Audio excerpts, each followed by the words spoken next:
Death और brain death में क्या डिफरेंस है? What is difference between death and brain death? मृत्यु और दिमाग की मृत्यु में क्या फर्क है? बड़ा सेंसिटिव सवाल आपने पूछा। कई बार ऐसा होता है कि मरीज को इलाज के दौरान मरीज के दिल की गति रुक जाती है, जिसको कार्डियक अरेस्ट कहा जाता है। क्या कहते हैं? Cardiac arrest. और तुरंत पैरामेडिकल टीम, चिकित्सा गण लग जाते हैं कि किसी तरीके से मरीज की जान को बचाया जाए। और कार्डियक अरेस्ट, दिल रुक गया, दिल अरेस्ट हो गया, उस अरेस्ट को हम काउंटर करने की कोशिश करते हैं। अगर एसिडोसिस हो रही है तो सोडा बाइकार्बोनेट लगाएंगे, कैल्शियम ग्लूकोनेट लगाएंगे, कार्डियक एरिथमियाज हो रहे हैं उनकी दवा लगाएंगे, बीपी कम हो गया फ्लूइड्स देंगे, बीपी की दवा लगाएंगे, कार्डियक मसाज करने की कोशिश करेंगे, कंप्रेशंस देने की कोशिश करेंगे, इंटूबेट करेंगे, जो भी कर सकते हैं करेंगे।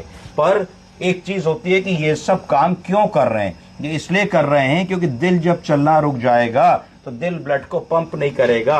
जब दिल ब्लड को पंप नहीं करेगा तो जो वाइटल ऑर्गन्स हमको जिंदा रखने के लिए जरूरी होती हैं उनमें खून नहीं पहुंचेगा। खून नहीं पहुंचेगा तो खून के साथ ऑक्सीजन नहीं पहुंचेगी। जब खून और ऑक्सीजन नहीं पहुंचेगी तो उन वाइटल ऑर्गन्स की मृत्यु होने लगेगी और वो अपनी वाइटैलिटी को लूज कर देंगे। कौन कौन सी वाइटल ऑर्गन्स होती हैं? Heart, lung, liver, kidney, brain.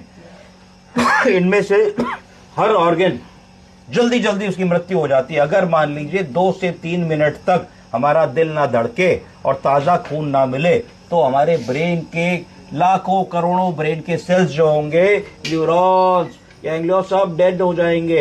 Heart की मसल डेड होने लगेगी, मायोकार्डियम मरने लगेगा, टिश्यूज मरने लगेंगे, किडनी लिवर में नुकसान होने लगेगा। और उसके बाद अगर हम कितना भी मसाज करें तो खून का प्रवाह जरूर होगा पर वो ऑर्गन वापस नहीं आ पाएगी।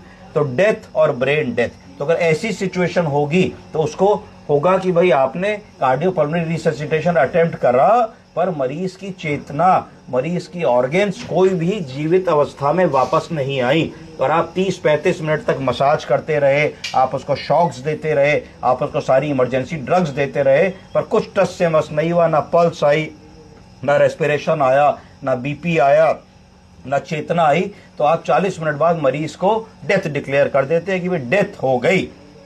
अब ब्रेन डेथ क्या होता है?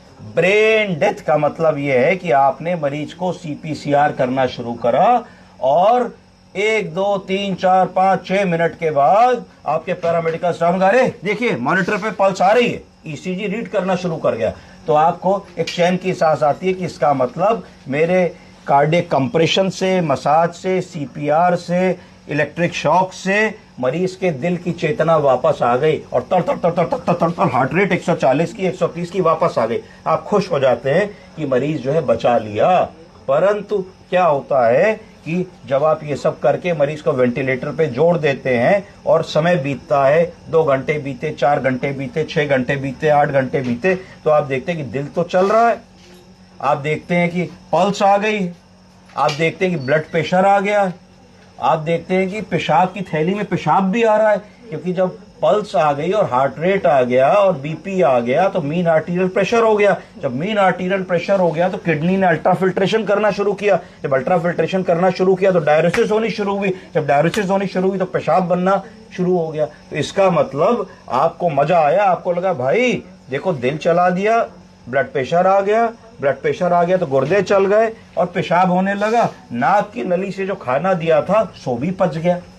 ठीक है, पर दिक्कत क्या हो रही है कि जब हम कह रहे हैं अम्मा आंख खोलो, बाबूजी आंख खोलो, बाबूजी मुट्ठी बनाओ, बाबूजी जीभ दिखाओ, या घर के फैमिली मेंबर्स आ रहे हैं तो उनकी चेतना नहीं वापस आ रही है। तो ये बड़े समस्या की बात है। परिवार कह रहा है साहब चेतना क्यों नहीं वापस आ रही है, कब वापस आएगी, कैसे वापस आएगी? तो इस सिचुएशन का मतलब हमें यह समझ में आया कि जो 5 वाइटल ऑर्गन्स की बात कर रहे थे, जिन वाइटल ऑर्गन्स की वाइटैलिटी की बात कर रहे थे, पहली थी हार्ट चला दिया, लंग चला दिए, लिवर चला दिया, पाचन हो रहा, किडनी चला दी, पेशाब हो रहा है, ब्रेन नहीं चला पाए। ब्रेन नहीं चला पाने की वजह से ये 4 ऑर्गन्स तो चल गई पर ब्रेन में जो हम मैसेज दे रहे हैं, आओ भैया इधर आओ, मैसेज दे रहे हैं ना भैया, कैसे हो, सही हो, जीभ दिखाओ।